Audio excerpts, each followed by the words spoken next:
Way of the Rattlesnake by Darthamus. What a quiet night. I haven't seen the likes of those for a long time. A single young man said, looking down on the proud village of Konohagakure. And to think I called this place my home. What a sad thought. Oh, sorry. I probably confused you. No, I'm not an old man. I just speak like that sometimes. Why am I here, you ask? You want to hear my story then? Are you sure? It's not a fairy tale with a happy ending. Alright, but don't say I didn't warn you. My name is Uzumaki Naruto, or my real name that is. Very few people know me by that name. Most call me Rattlesnake, or Jin Kisaragi. Jin Kisaragi is my cover name, and why Rattlesnake? That's because I'm a traitor, and a slimy, cunning son of a bastard. Nice self-esteem, you say?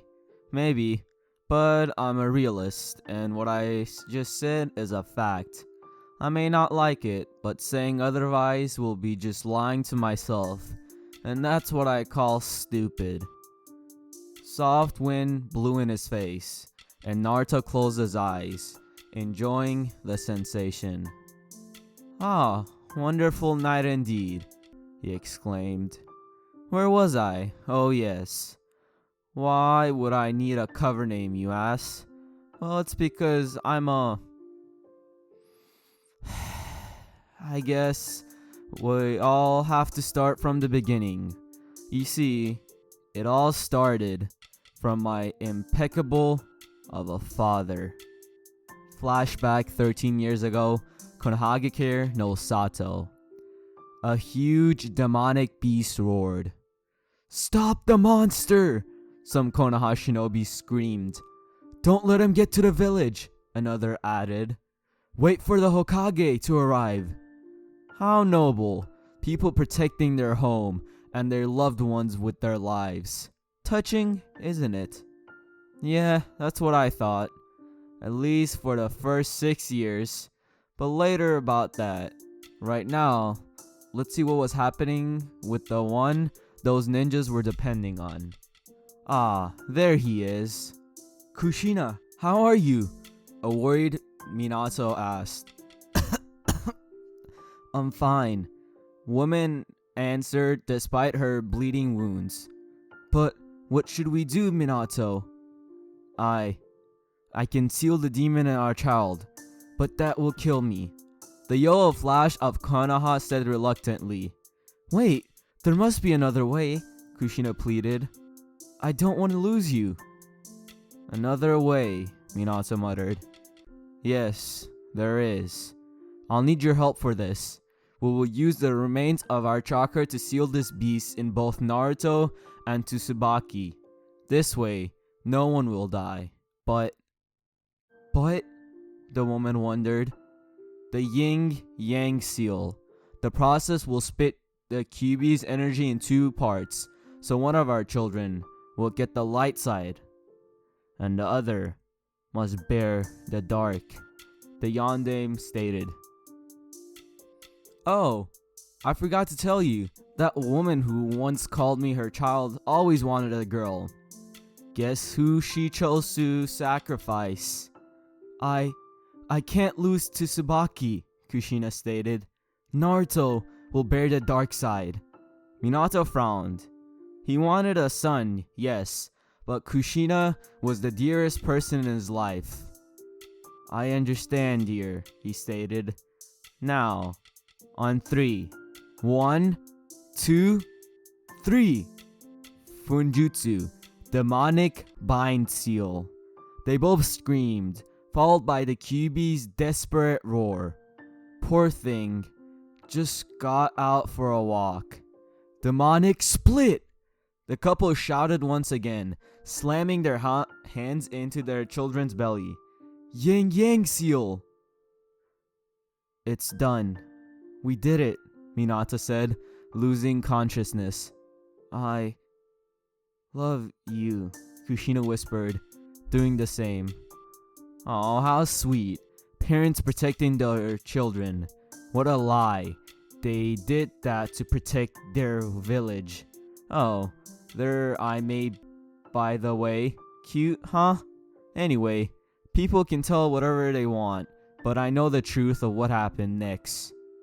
The next day, Konohagakure Council Chambers. Kill the demon! Here we go. No, my dear father is not dead. Here he is, his wife in tow with her daughter in her arms. Yeah, I noticed. Well, I cut those words out so you don't notice. But I can't refer to their family with any other word. Why did I say their family, you asked? Kill this monster! Enraged Inuzaka Tsusame screamed. I lost my husband to that beast. Simple, really. You see, after consulting with his darling wife, my dear father said that he has sealed the nine-tailed demon fox in me, a newborn orphan. Yes, orphan. Is this really so surprising? I think not.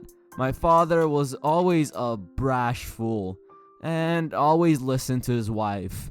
So he said that he sealed the QB in me, and me alone. Of course, he just accidentally forgot to mention the other half inside his darling little daughter.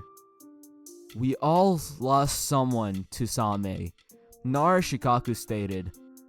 But there is no reason to kill an innocent child.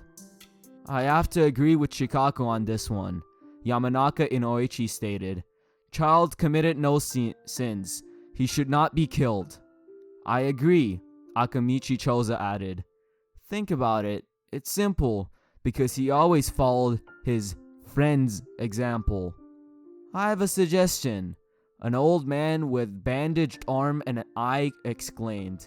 The guy's name was Donzo, head of Root Ambo Division. Took a guess what his suggestion was. Give the boy to me. I will raise a perfect weapon from him for Konoha. Ding ding ding, get a candy from the shelf. I will not allow this, Sandame Hokage stated. Ah, good old Gigi. He just couldn't help but feel sorry for a helpless newborn child. He's trusting. Too trusting if you ask me. But still, his decision has saved my life. That time at least. So I guess I still owe him one. Nah, I'm just kidding. I don't give a flying crap about him. This child has saved all of our ungrateful lives, Sarutobi Hiruzen shouted. And you want to kill him for it? Well, father had enough at that moment. He disowned me, yes. But he also couldn't bear to watch his own son to be killed in front of his eyes. Killing is out of the question, Minato said, to Sarutobi's relief and to majority of the council's outrage. Silence. He quickly halted angry shouts. We cannot kill him. If we do, the QB will be released again. That shut up those old morons, alright. Was he telling the truth or not? I don't know. Never tried to experiment on that front.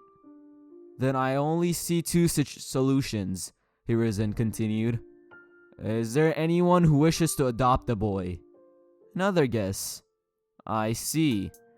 Then the only solution is that he will go to the orphanage.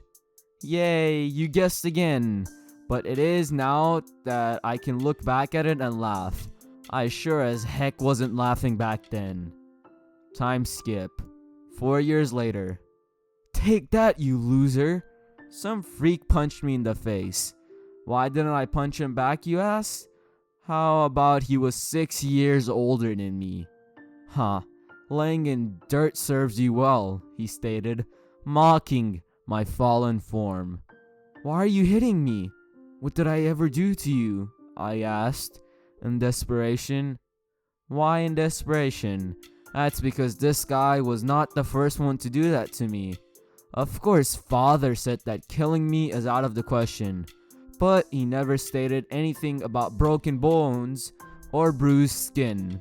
Yup, beating started as soon as I learned how to walk. Everyone wanted a turn, so now someone could hit me just because. Huh, everyone's beating you. I want to as well, the bully replied.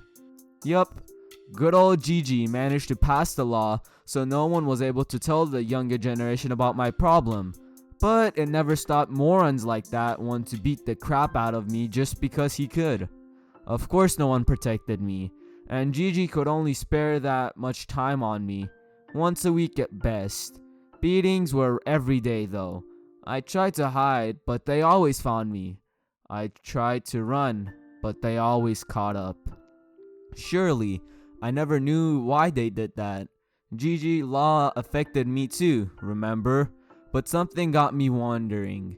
Every time they hit me, every time they broke my arm, legs, or ribs, they healed in a matter of hours. A good nap, and I'm just like anew. Cool, huh? But that's not what amazed me the most. The more they hit me, the faster I healed. Day after day, my wounds started to close faster and faster. One time someone broke my arm. I almost didn't even feel it. All I did was shook my arm back, getting bone into its right place. And next second, my arm was alright. Miracle, you think? Oh, you should know better. There are no such things in this cruel world. One time, however, that was not enough.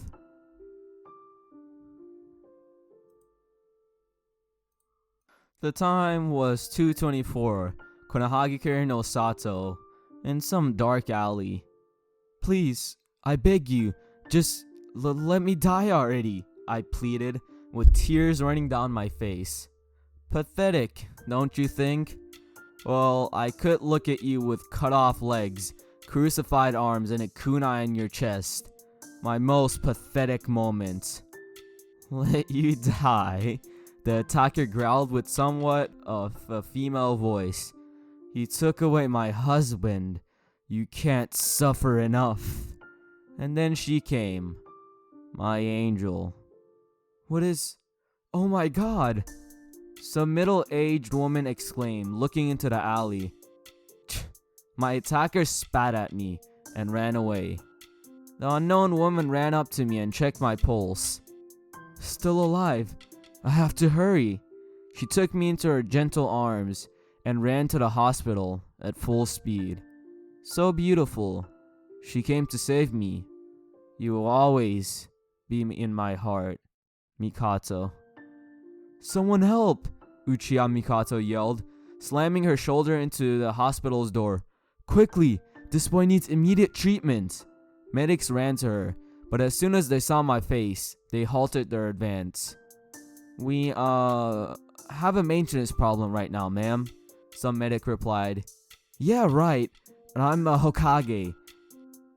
No matter what, they will get theirs in the end.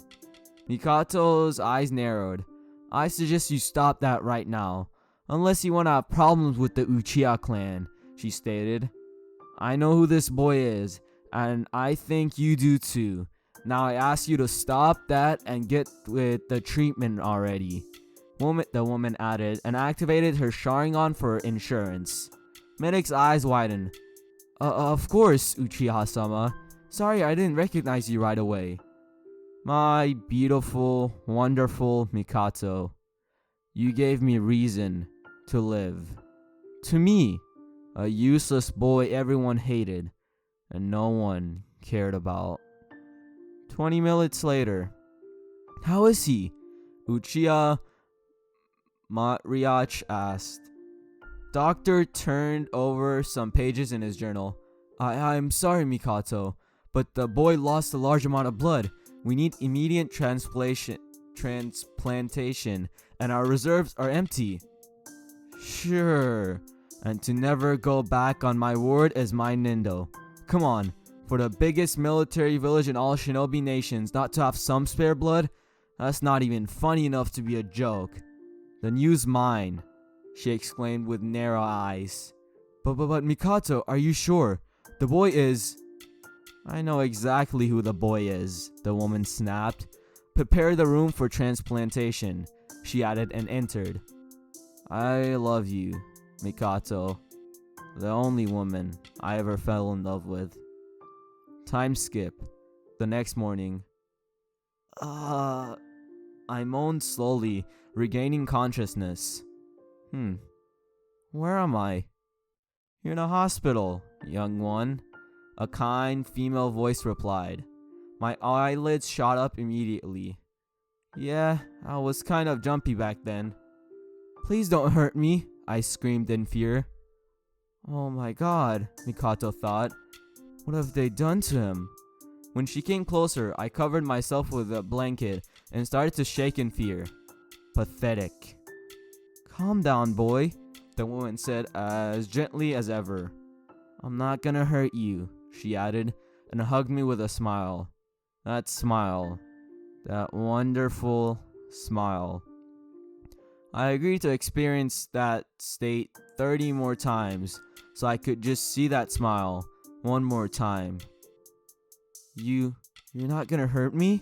I asked in disbelief. Of course. Everyone before beat me. Why would this woman be any different? Of course not, she explained, smiling still. How can someone hurt such a cute little boy? My eyes widened in shock. Cute? Me? Of course. I'm Mikoto, she introduced herself. I said nothing. Worthless. What's your name? She asked after a few seconds. Naruto. Then I remembered something and threw a blanket away to see my legs perfectly placed right where they should be. Huh? I asked in confusion. Oh yeah, you sure regenerate fast, Mikoto stated happily. You even could regenerate removed limbs after one night. That's amazing. That was the first time I blushed. Never before in my life was I praised for something. What do you say we get out of here and go get something to eat? She asked suggestively. Ramen, Naruto asked excitedly. The woman shrugged. Alright, let it be ramen then. Of course, she regretted saying that. Back then, I ate ramen like fire eats paper. Some time later. Well, this is where I live, Mikoto said. This is your house? I asked in awe. It's so cool. Thanks, Naruto. You know, if you need something, my doors is always open for you. No need to stay. I stood rooted to the spot for a few hours. That woman, she told me I could come again and visit her. But that day I understood something. Learned something. The wish to protect something dear. It took me a while, but I finally got it. Everyone hit me. She protected me. They could hit her, and I could never let that happen. Mikoto sacrificed her money, her time, her blood, just for me. A nobody, useless child. And then I came to a tragic conclusion. We can never see each other again. This was necessary to keep her safe. I agreed with myself on that one, and I always kept my word. For almost a year at least. And then it started to happen. Time skip. 1 year later. Smash that like button for another part. If we get to 500 likes, I will continue it. If we get to 1,000 likes, I will make it a daily series. I hope you've all enjoyed. And subscribe if you're new. Roll the outro. 1, 2, 3